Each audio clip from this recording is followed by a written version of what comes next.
Our lesson for today is define use terms in study. In conducting research, it is important to clearly define the terms used in the study. This helps readers understand exactly what the researcher means by certain words or phrases, especially those that may have different meanings in different contexts. Defining terms ensures clarity, avoids confusion, and provides a common understanding for everyone who is reading the research. Definition of terms. It is also called as operational definition of variables or ODV. The word operational refers to how the word or term was used in the study. In simple meaning, definition of terms means explaining the important words or phrases used in a research study. Natutulungan kasi yung readers na maintindihan kung ano man yung ibig sabihin ng researcher doon sa research paper niya, especially kung simple lang yung mga words na gagamitin. Pag kasi gumamit kayo ng technical words, mas malawak yung magiging meaning nung words na ginagamit nyo. There are two ways in defining terms. First, the conceptual definition. It is the meaning of the term that is based on how it is defined in the dictionary or encyclopedia. So, pag conceptual, kung ano yung meaning ng word na nababasa sa dictionary or sa encyclopedia. So, iba't ibang klase ng dictionary yan. Depende na lang kung anong klaseng dictionary ang gusto nyong gamitin. Second, operational definition, on the other hand, is the meaning of term based on how it was used in the study. Operational definition, paano mo ba siya ginamit as a word or as a sentence doon sa research paper mo. Here are some basic examples regarding with definition of terms. So first, conceptual definition, again, it is explaining what a word means in general. So may example dyan. Happiness means feeling joyful or content. So ito yung definition na either galing sa dictionary or galing sa isang theory. Second, operational definition. It means explaining how the word is used. Paano ba siya ginamit sa study mo?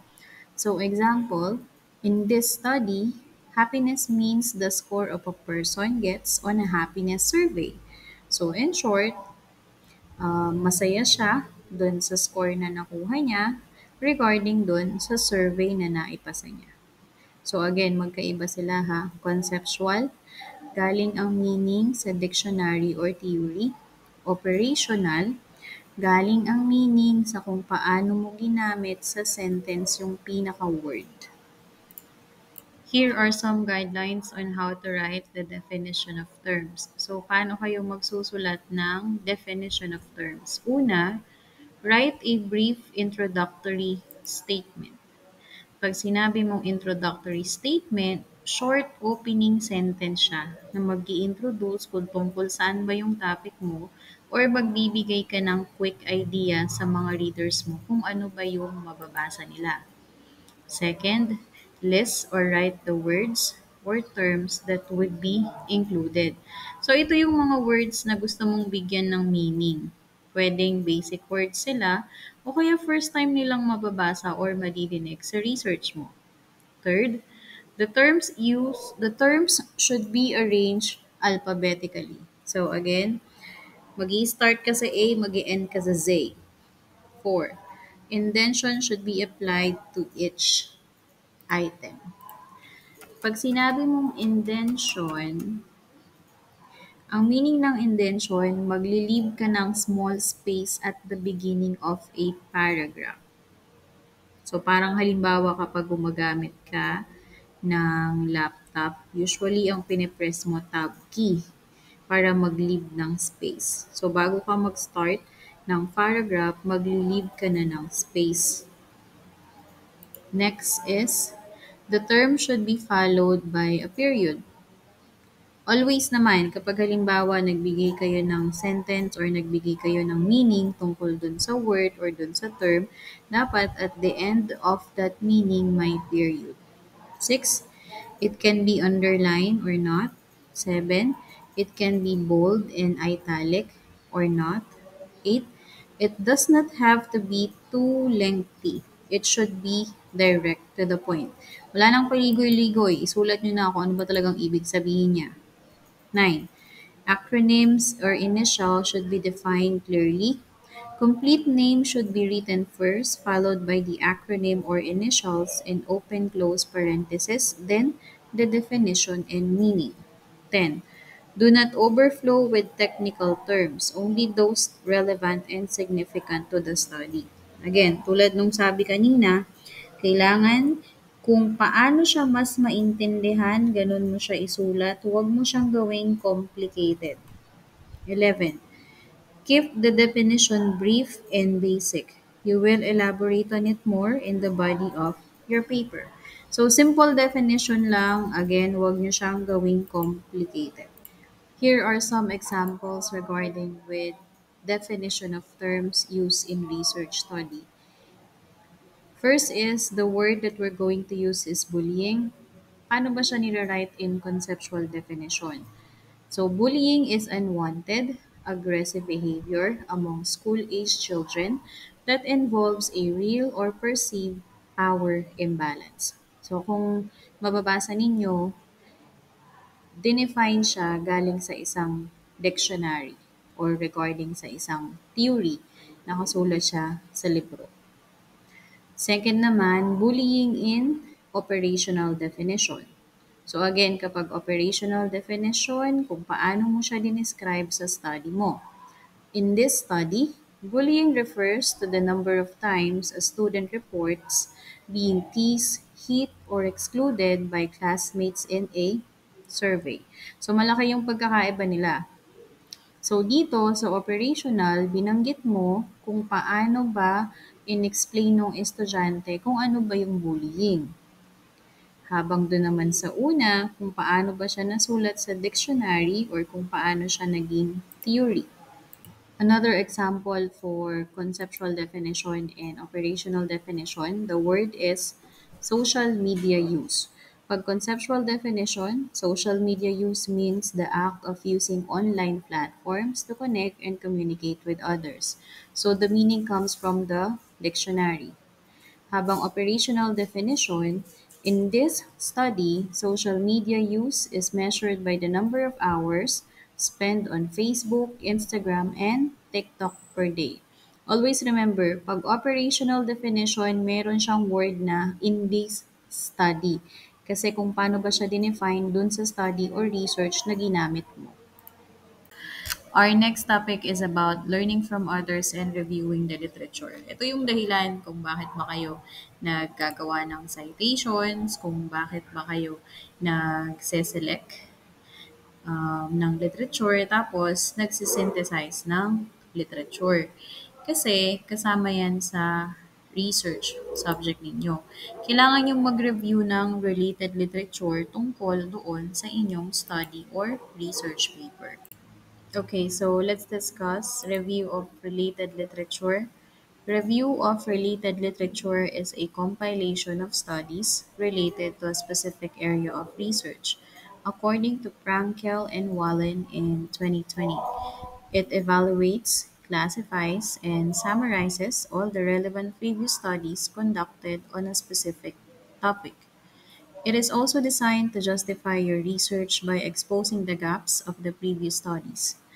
Hence, the literature review should be used only in discussion as support, evidence, and further explanation for your study.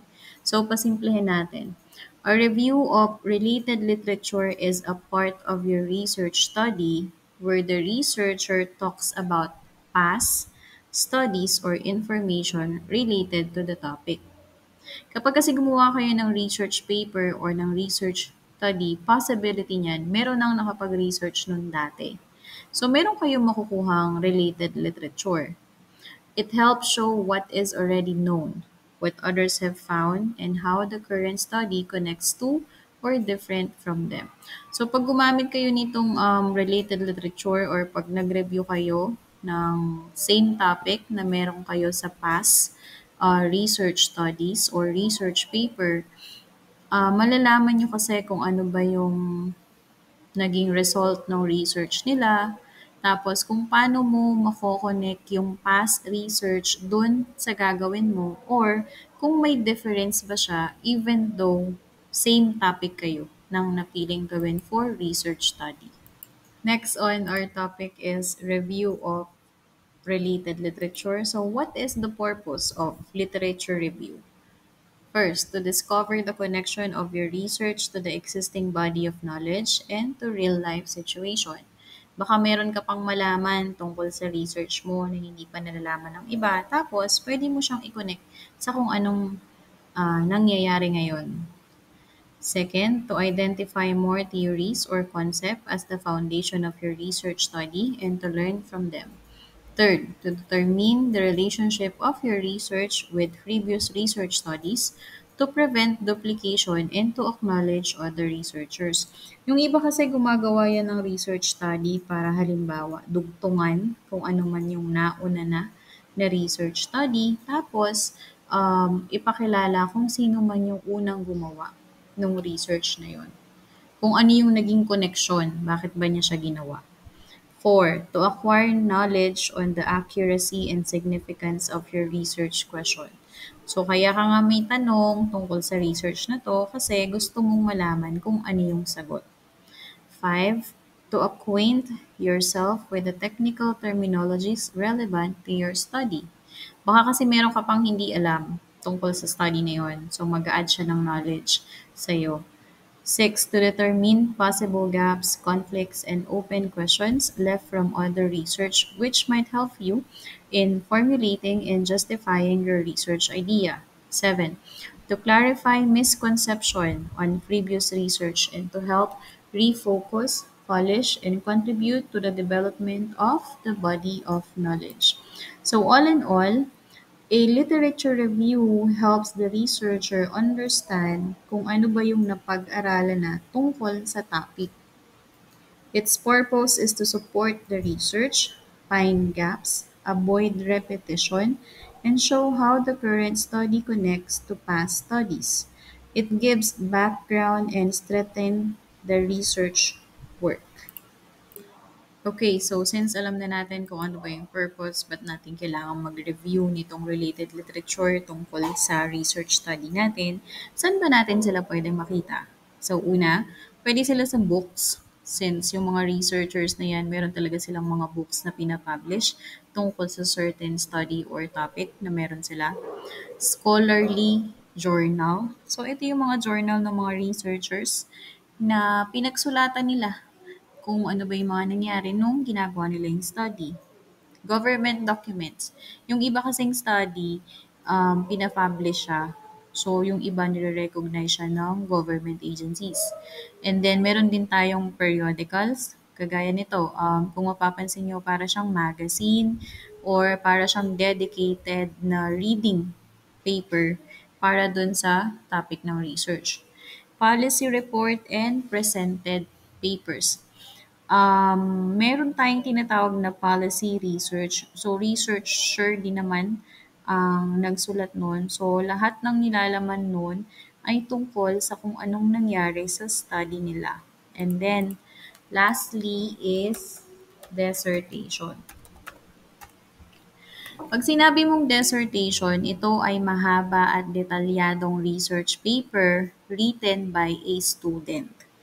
Usually, to complete a degree like masteral or doctorate, kailangan nilang gumawa ng dissertation. It shows the student's ability to be a independent researcher on a specific topic.